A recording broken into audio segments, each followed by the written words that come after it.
It's Christmas time! Brody's excited to celebrate his first real Christmas in forever, especially with Levi, but he's also really childish about it and thinks it's only about receiving presents.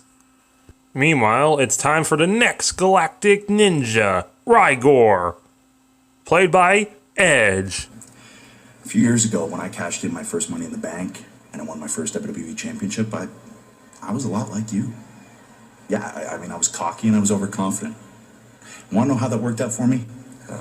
I lost the championship 3 weeks later. Happened. Tonight, I'm going to beat Chris Jericho, and I'm going to become the #1 contender for the World Heavyweight Championship. And in 3 weeks at Extreme Rules, I'm going to beat you after I hit you with the spear. Rygor uses his power to create a subdimension door. And after a brief fight, he explains that just like in the Halloween episode, he created a board game for everyone to play.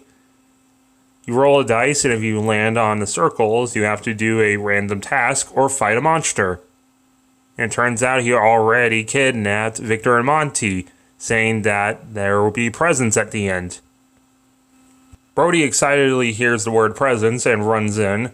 Calvin and Levi have to try and pull him out, but then both of them get sucked in with Brody. This splits the team into 2 pairs of 3, as they have to do the random task, like playing darts with the Shurikens, fighting fox bots dressed as stereotypical Japanese punks, leap over high things as fox bots dressed like Squid Games watch. And of course, because this kind of episode, fight a bunch of unused and reused footage. And it turns out at the end, all the presents are fake, as they have to now fight Rygor. And then yada yada, they form the Shuriken Ultra Zord and defeat him. And because Christmas, Brody learns that it's all about staying warm, being with those you love. Most important, and instead of just constantly receiving gifts, he decides to give his gifts to the robots.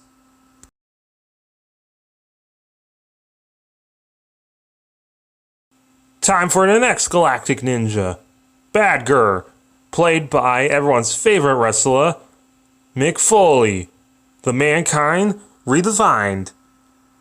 And if you're not done with that, I've got 2 words for you. No, not suck it. Badger, being the team's leader, brings his concerns of where his partner's ninja gears went to Madame Odious, where she claims that they were lost when they were destroyed. And then this episode begins as a tribute to Power Rangers punks, where Billy and Kimberly, the respective Blue and Pink Rangers of that season, get their personalities changed. The same thing happens here with our respective Blue and Pink Ranger, Preston and Sarah. Preston kind of becomes more like Brody, and Sarah becomes, stupid. And comedy ensues as Preston acts all boastfully with his powers, and Sarah, who's usually really smart, now being dumb. And then eventually even Haley loses her personality and becomes super mean. And comedy about Badger looking like a wolf or a bear, even though he's a badger. And it turns out that he keeps their personalities in a little bag. Shenanigans ensue, shipping material, and Levi, disguised as a foxbot, receives the bag and tries giving them their personalities back, just for them to comically go into the wrong bodies. With Preston and Haley, Haley and Sarah and Preston. Some more comedy ensues, but eventually Brody and Calvin take out Badger. And Cosmo is like, well, it's time to gigantify! And he hits the button and nothing happens. And I said, gigantify! And nothing happens.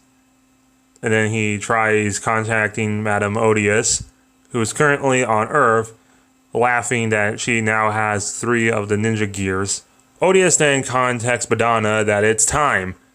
Badana teleports down with a group of Foxtrons, holding Venema, as well as bringing down the Odious Megazord that is currently person size. but Dana forces Venema to give over her ninja gear to Odious, as Tainomon teleports down and asks what's going on. Where's the Gigantify? Odious says, "You want a Gigantify? Here you go." She proceeds to grow the Odious Megazord to proper Megazord size and hops in, loading the ninja gears. Then we cut to Galvanax, who's meditating, and we see some Foxtron sneak into his room to try and destroy him. The ninjas try using the Ultra Zord, but then the Odious Megazord just blows into its 3 parts, and then even using each individual finisher, the Odious Megazord just wipes the floor with them, sending all the Rangers flying out. Leaving the season on a cliffhanger of the Rangers being seemingly defeated and Odious taking control of the Galaxy Warriors.